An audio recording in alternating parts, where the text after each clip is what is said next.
mang sulok ka man ng mundo, a happy holidays for everyone. Wishing everyone having a Merry Christmas and advance Happy New Year.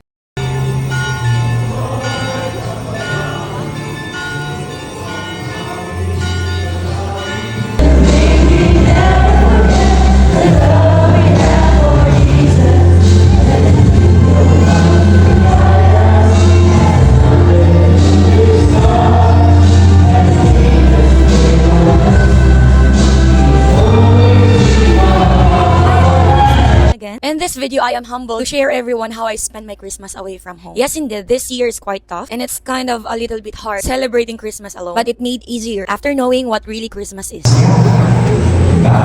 Yung pagkatapos ng Pasko, ililipit ko na yung mga panaluti ng Pasko, tapos na yung Christmas party, mga kaganapan, masaya ka pa.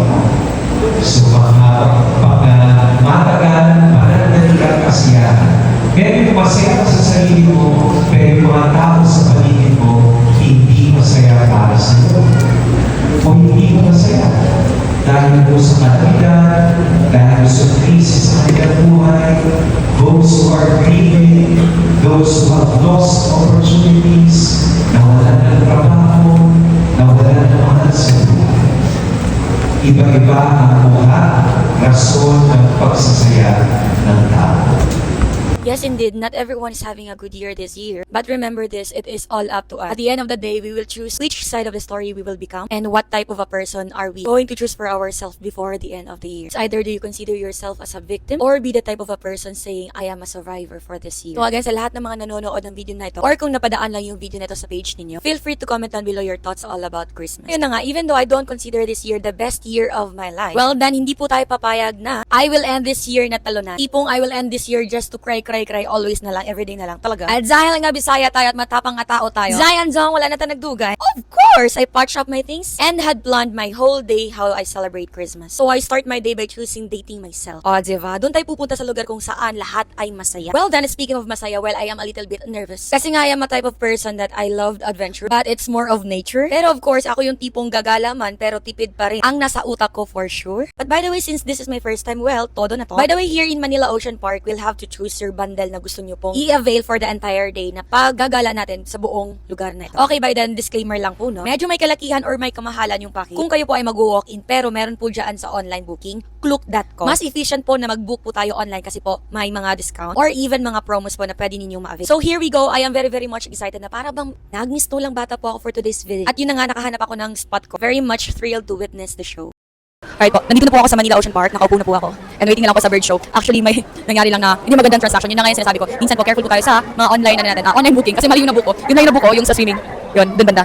Yan, nakita niyo yung mga tao na naliligo. Doon ko lang nabook. Nagtaka naman ako, ba't ang mura lang? 380 plus, or 380 pesos lang. Eh, dapat pala, 1,100. Nakabundle po. But, to more, chikahan, sasaysay ko lahat sa vlog na po na ito. The first word will be gotten in the boat, the God that is owner, and God is the religion. Ready, set, go! Here's one of the first word. How long you like that? Yay!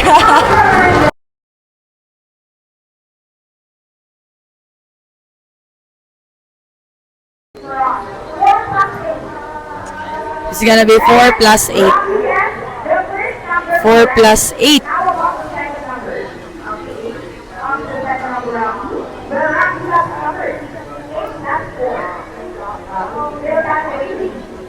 4 plus 8. Wow. That would be equals 12, guys. Wow. Wow. Ay, diba? Paano nila tinitrain ng ganyan? Diba? Oh, iguana.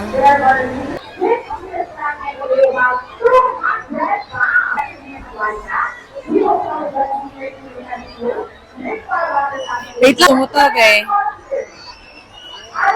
Nandito po ako sa Ocean Park. And this is my first time to witness po yung mga shows. And I hope you'll enjoy with us.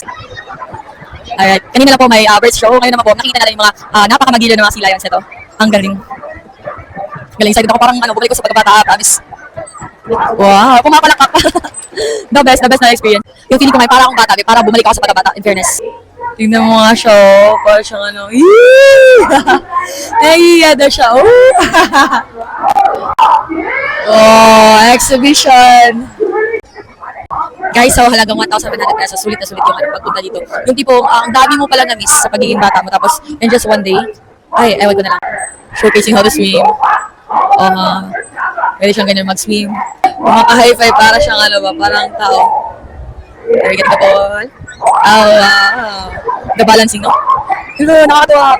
First time ko makita ng ganito. Oh my gosh. Hindi ko na sa TV lang, diba?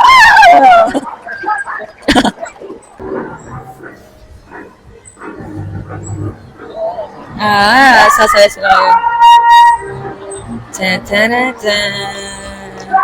Ta-ta-ta-ta. Wow!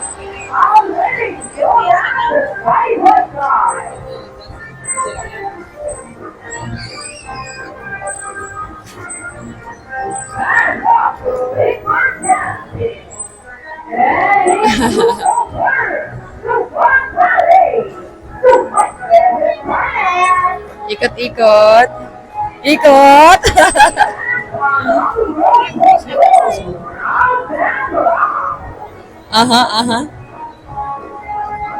At kung umabot man kayo sa part na ito, maraming salamat sa pag-antabay dito sa video na ito. Before anything else, stay tuned for part 2.